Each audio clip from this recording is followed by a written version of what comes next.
একটু ভালোভাবে ঠান্ডাটা পড়তেই বাজারে দেখবেন খুব ভালো ভালো মূলো চলে আসে। আর এই মূলোর অনেক রকম রেসিপি আপনারা তৈরি করে খেয়েছেন। নিরামিষ তরকারি, মূলো ভাজা বা মূলোর বড়া, অনেকে আবার মূলোর আচার বানিয়েও খেয়েছেন। কিন্তু আজ আমি একদম অন্যরকম একটি রেসিপি নিয়ে চলে এসেছি। নমস্কার বন্ধুরা, মিঠুস ওভেনে আপনাদের সবাইকে স্বাগত জানাই। আজ আমি আরও একটি নতুন ভিডিও নিয়ে চলে এসেছি আপনাদের সামনে। আজ আমি সাদা মূলো দিয়ে রেসিপিটা তৈরি করব। তার জন্যে দুটো মূলো নিয়ে নিয়েছি। আপনারা চাইলে লাল মূলো দিয়ে তৈরি করতে পারেন। এখন মূলোর দুদিকের কিছুটা করে অংশ বাদ দিয়ে দেব। শীতকালে খুব ভালো মূলো পাওয়া যায়, আর তার জন্য দেখুন পাতাগুলো কিন্তু ভীষণ ফ্রেশ আছে। মূলোর পাতার দিকের অংশটা কিন্তু আমরা ডালের মধ্যে দিয়ে খাই, আর খেতেও কিন্তু দুর্দান্ত লাগে। এই শাকটা আমরা ফেলবো না, এটা আমাদের পরে কাজে লাগবে। এখন এই মূলোগুলোর খোসা ছাড়িয়ে নিতে হবে। আপনারা চাইলে লাল মূলো দিয়ে তৈরি করতে পারেন, তবে বন্ধুরা সাদা মূলো ভীষণ মিষ্টি হয়, খেতেও কিন্তু দারুণ লাগে। আপনাদের হাতের কাছে যেই মূলোই থাকবে সেটা দিয়েই তৈরি করে নেবেন। এখানে দেখুন বন্ধুরা, মূলোর ওপরের খোসাটা হালকা করে ছাড়িয়ে নিচ্ছি। মূলোর কিন্তু খোসা ছাড়াতে হয় না, আমরা এমনি রান্না করি। তবে আজ আমি রেসিপিটা যেই পদ্ধতিতে তৈরি করব তার জন্য খোসাটা ছাড়িয়ে নেওয়া ভীষণ জরুরি। এখন এই মূলোগুলো কেটে নিতে হবে, তাই প্রথমে মাঝখান থেকে ফালি দিয়ে ছোট ছোট টুকরো করে নেব। আর এখানে আপনারা দেখে বুঝতেই পারছেন মূলোগুলো কতটা নরম আছে। এই জন্যই সাদা মূলো দিয়ে তৈরি করবেন, কারণ সাদা মূলো কিন্তু বেশিরভাগ কচিই হয়। লাল মূলো আবার খুব দেখে নিতে হয়, না হলে ভেতরে কিন্তু শাল হয়ে যায়। এখানে দেখুন টুকরো করে কাটা হয়ে গেছে। এখন আমরা নিয়ে নেব মিক্সির ছোট জার, তার মধ্যে মূলোগুলো দিয়ে দেব। এরপর দিয়ে দিচ্ছি অর্ধেক পেঁয়াজ। যদি আপনারা পেঁয়াজ ছাড়া তৈরি করতে চান তাহলে পেঁয়াজ স্কিপ করে দেবেন। তারপর দিয়ে দেব অল্প একটু আদা, হাফ ইঞ্চি মতো দিয়ে দিচ্ছি। আমি যেহেতু মূলো আর পেঁয়াজ পেস্ট করব তার জন্য টুকরো করে আদা দিয়ে দিচ্ছি। আপনাদের ঘরে পেস্ট করা আদা থাকলে সেটাও দিতে পারবেন। দিয়ে দিচ্ছি দুটো কাঁচা লঙ্কা ঝালের জন্য। এরপর মিক্সিটাকে হালকা হালকা ঘুরিয়ে খুব ভালোভাবে পেস্ট করে নিতে হবে। এখানে দেখুন বন্ধুরা, পেস্ট করা হয়ে গেছে মূলো। এবার একটা বাটির মধ্যে ঢেলে নিচ্ছি। আর দেখুন মূলোর কালারটা একটু চেঞ্জ হয়ে গেছে, কারণ এর মধ্যে কাঁচা লঙ্কা দেওয়া আছে তার জন্য। এখন আপনাদেরকে একটু দেখিয়ে দিচ্ছি। দেখুন বন্ধুরা, মূলোর পেস্টটা কিন্তু একদম ভালোভাবে পেস্ট করেছি। মূলোর যেন কোনো রকম টুকরো না থাকে সেটা অবশ্যই খেয়াল রাখবেন। এখন নিয়ে নেব চিড়ে। এখানে আমি সেম বাটি মেপেই দেখুন চিড়ে নিয়েছি। মূলো যতটা হবে ততটাই কিন্তু চিড়ে নিতে হবে, কম বেশি করবেন না। এরপর এই চিড়েগুলোকে গুঁড়ো করে নিতে হবে। তার জন্য মিক্সির ছোট জার নিয়ে নিলাম, এর মধ্যে চিড়েগুলো ঢেলে নিচ্ছি আর খুব ভালোভাবে গুঁড়ো করে নেব। চিড়েগুলো গুঁড়ো করা হয়ে গেছে। এখানে একটা বাটির মধ্যে চিড়ের গুঁড়োটা ঢেলে নিলাম। এরপর চলে যাব গ্যাসের কাছে। গ্যাসের উপরে একটা ফ্রাই প্যান বসিয়ে দিয়ে ভালোভাবে গরম করে 1 চামচ পরিমাণে তেল দিয়ে দিলাম। তেলটা গরম হবার পর অল্প করে জিরে দিয়ে দিচ্ছি জোয়ান। জোয়ানটা কিন্তু হজমের জন্য, যেহেতু মূলোর তৈরি রেসিপি তাই জোয়ান দিতে ভুলবেন না। জোয়ানটাকে হাতের মধ্যে ভালোভাবে ডলে নিয়ে দিয়ে দেব। জোয়ান আর জিরে হালকা লাল করে ভেজে নেব। জোয়ান আছে হাফ টি স্পুন আর জিরে হাফ টি স্পুনের থেকে কম। এরপর দিয়ে দিচ্ছি মূলোর পেস্টটা দেওয়ার সাথে সাথে ভালোভাবে নাড়াচাড়া করতে হবে। লাগতে দেওয়া যাবে না। গ্যাসের ফ্লেমটাকে দরকার হলে কমিয়ে রাখবেন। এখানে আমি গ্যাসের ফ্লেম একদম কম করে দিয়েছি। এর মধ্যে এখন দিয়ে দেব স্বাদ মতো নুন। নুনটা দিয়ে ভালোভাবে মিশিয়ে দিতে হবে। নুনটা এই সময় একটু কম করে দেবেন, দরকার হলে পরে দেওয়া যাবে। এরপর দেখুন চিড়ের গুঁড়ো নিয়েছি আর অল্প অল্প করে দিয়ে দেব। চিড়ের গুঁড়োটা দেবার পর খুব ভালোভাবে মিশিয়ে দিতে হবে। আবার অল্প করে দিয়ে দিচ্ছি। একবারে দিতে যাবেন না, তাহলে মূলোর সাথে কিন্তু ভালোভাবে মিশবে না। এখানে দেখুন বন্ধুরা, চিড়েটা দেওয়াতে মূলোর মধ্যে যে জলটা আছে সেটা কিন্তু টেনে যাচ্ছে খুব তাড়াতাড়ি। বাকি চিড়ের গুঁড়োটাও দিয়ে দিয়েছি। এবার ভালোভাবে মিশিয়ে নেব। এতে করে দেখবেন মূলোটা শক্ত হয়ে যাবে আর খুব সুন্দর বাইন্ডিং হবে। নাড়াতে নাড়াতে দেখবেন ফ্রাই প্যানের মধ্যে আর লাগবে না।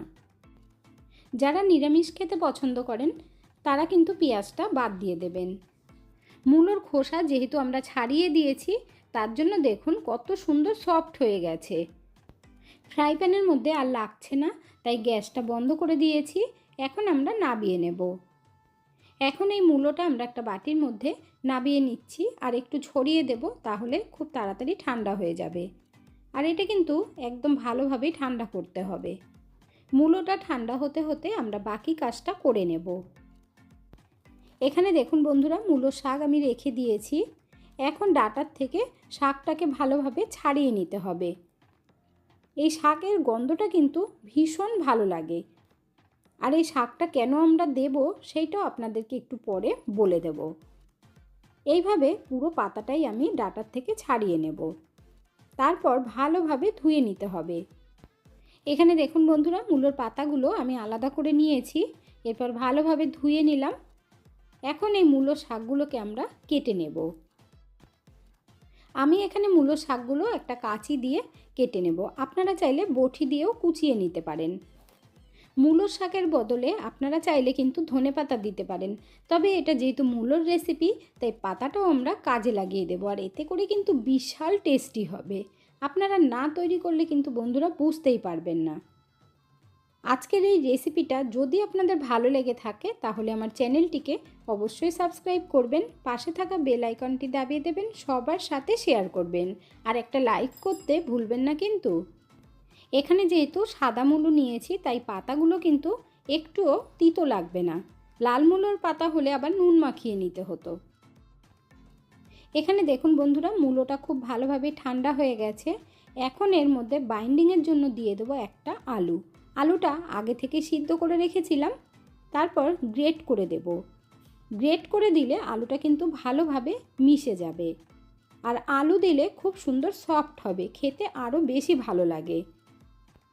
আপনারা যদি এই রেসিপিটা সকাল সকাল তৈরি করতে চান জলখাবারে, তাহলে আলুটা আগের দিন রাত্রেবেলা সিদ্ধ করে রাখবেন, খোসা সমেত রেখে দেবেন। তারপর খোসাটা ছাড়িয়ে গ্রেট করে নেবেন। আলু যদি আমরা চটকে নিতাম তাহলে দানা দানা থেকে যেত, আর গ্রেট করার জন্য কিন্তু খুব ভালোভাবে মিশে গেছে। এখানে দেখুন বন্ধুরা, মূলোর পাতাগুলো নিয়ে নিয়েছি। এখন এর মধ্যে দিয়ে দেব। আপনারা যদি মূলোর পাতাটা না দিতে চান তাহলে একটু বেশি করে ধনেপাতা কুচিয়ে দিয়ে দেবেন। দিয়ে দিচ্ছি হাফ টিস্পুন মতো চিলি ফ্লেক্স। এখন এই মূলোর শাকটা দিয়ে খুব ভালোভাবে চটকে মেখে নিতে হবে। বন্ধুরা, এই রেসিপিটা তৈরি করতে করতে একটা কথা মনে পড়ে গেছে, তাই আপনাদের সাথে শেয়ার না করে আর পারছি না। আমার ছেলে মূলো একেবারেই পছন্দ করে না, তার উপর আবার মূলোর পাতা সে তো একেবারেই খায় না। তো আমি ছেলেকে নিয়ে যখন বাইরে ছিলাম, এই সাদা মূলোর পাতা রান্না করেছি। ও এত ভালো খেয়েছে, আমাকে জিজ্ঞাসা করছে এটা আমি কিসের শাক খাচ্ছি। তো আমি তখন বলিনি, খাওয়ার পরে বললাম মূলোর শাক। বলছে একটুও তো গন্ধ লাগলো না। তাই বলছি বন্ধুরা, সাদা মূলো কিন্তু খেতে দুর্দান্ত লাগে, আর তার পাতাগুলো একটুও গন্ধ লাগে না। মূলোর পাতাটা দিয়ে ভালোভাবে মেখে নিয়েছি। এখন দিয়ে দিচ্ছি 2 চামচ পরিমাণে টক দই। টক দইটা দিলে আরও বেশি সফট হবে, খেতে ততটাই ভালো লাগবে। এরপর এক বাটি আটা নিয়ে নিয়েছি, অল্প অল্প করে আটা দিয়ে দেব। প্রথমে 2 চামচ দেব, তারপর মেখে নিয়ে দরকার হলে আবার দেব। আপনারাও কিন্তু আগের থেকে বেশি আটা দিতে যাবেন না। মূলোটা যেহেতু নরম আছে, তাই অল্প অল্প করে আটা দিয়ে মাখবেন, কারণ বেশি আটা একবারে দিয়ে দিলে মূলোর কোনো টেস্ট পাবেন না। এখানে আমি এক বাটি আটা দিয়ে দিলাম, আর এটা কিন্তু কাপ মেপে দেখলে 1 কাপ আছে, তাই ছোট বাটির 1 বাটি দিয়েছি। এরপর খুব ভালোভাবে মেখে নেব। এখানে দেখুন বন্ধুরা, আটা মাখা হয়ে গেছে। দেখুন কত সুন্দর সফট হয়েছে। এরপর ঢেকে রেখে দেব। এর ফলে আটা মাখাটা ভালোভাবে সেট হয়ে যাবে। 5 মিনিট বাদে ঢাকনা তুলে নিয়েছি আর দেখুন কত সুন্দর সফট রয়েছে। এরপর একটু ডোলে নিয়ে তারপর এর থেকে বড় বড় লেচি করে নিতে হবে। মূলোর এই নাস্তা কিংবা জলখাবারের রেসিপি বন্ধুরা অবশ্যই একবার বাড়িতে ট্রাই করে দেখবেন। আশা করছি আপনাদের কাছে দারুণ লাগবে। এখন আমরা বেলে নেব। তার জন্য আটা নিয়ে নিয়েছি, তার মধ্যে ভালোভাবে লাগিয়ে নেব। আটা লাগিয়ে নেবার পর বেলে নিতে হবে। সব বাড়িতেই বাচ্চারা কিন্তু মূলো একেবারেই পছন্দ করে না, কিন্তু এইভাবে একবার তৈরি করে দেখবেন, এতটাই ভালো খাবে যে খাওয়ার কথা বলতেই হবে না, আর কেউ বুঝতেই পারবে না যে এর মধ্যে মূলো দেওয়া আছে। আর মাত্র 15 মিনিটে তৈরি করে নিতে পারবেন। আপনারা চাইলে এইভাবেও ভেজে নিতে পারেন। এখানে আমি কেটে নেব গোল করে, তাহলে দেখতেও কিন্তু খুব ভালো লাগবে। প্রথমে ভেবেছিলাম কাটবো না, তাই আমি খুব বেশি বড় করিনি, কিন্তু গোল করে কেটে নিলে দেখতে আরও বেশি ভালো লাগবে। দেখুন কত সুন্দর গোল হয়ে গেছে। আর মোটাও রেখেছি, কিন্তু খুব বেশি পাতলা করতে যাবেন না। এরপর একটা প্লেটের মধ্যে তুলে নেব। এইভাবে আমি আরও একটা বেলে নেব। আর মূলোর পাতাটা দেওয়ার জন্য কত সুন্দর লাগছে দেখতে।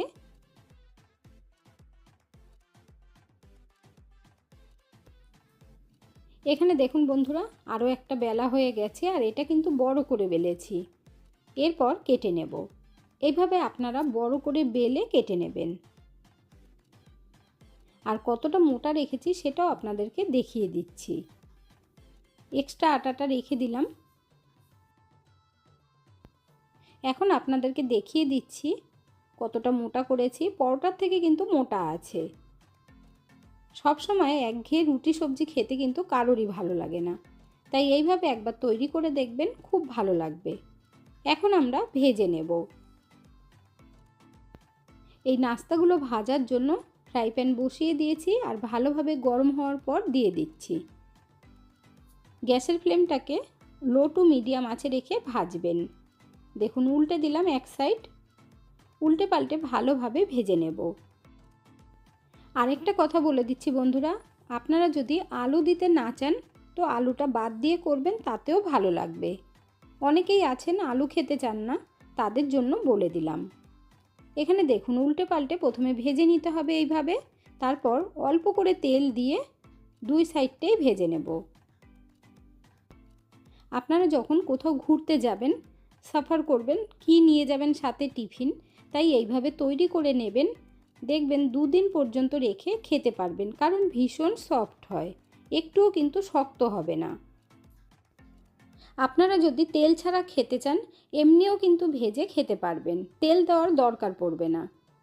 যারা একেবারেই তেল পছন্দ করেন না, তারা শুধুই তৈরি করে খেতে পারবেন। এখানে দেখুন খুব ভালোভাবে উল্টে পাল্টে ভেজে নেওয়া হয়ে গেল। এবার একটা প্লেটের মধ্যে নামিয়ে নেব।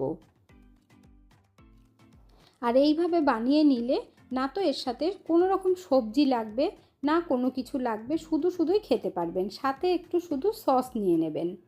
এখানে আমি আরেক পিস ভেজে নিচ্ছি। দেখুন বন্ধুরা, উল্টে পাল্টে লাল লাল করে নিয়েছি।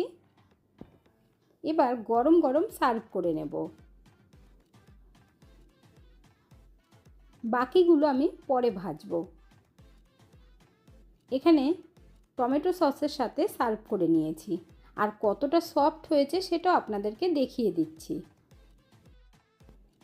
এইভাবে তৈরি করে নিলে কিন্তু বাচ্চারাও ভীষণ পছন্দ করবে, খাওয়ার জন্য আর না করবে না। আপনারা দেখে বুঝতেই পারলেন যে কতটা সফট হয়েছে। এরপর ছিঁড়ে দেখিয়ে দিচ্ছি। এতক্ষণ ধৈর্য ধরে ভিডিওটি দেখার জন্য অসংখ্য ধন্যবাদ। ভালো থাকবেন, সুস্থ থাকবেন। দেখা হচ্ছে পরের ভিডিওতে। Thank you.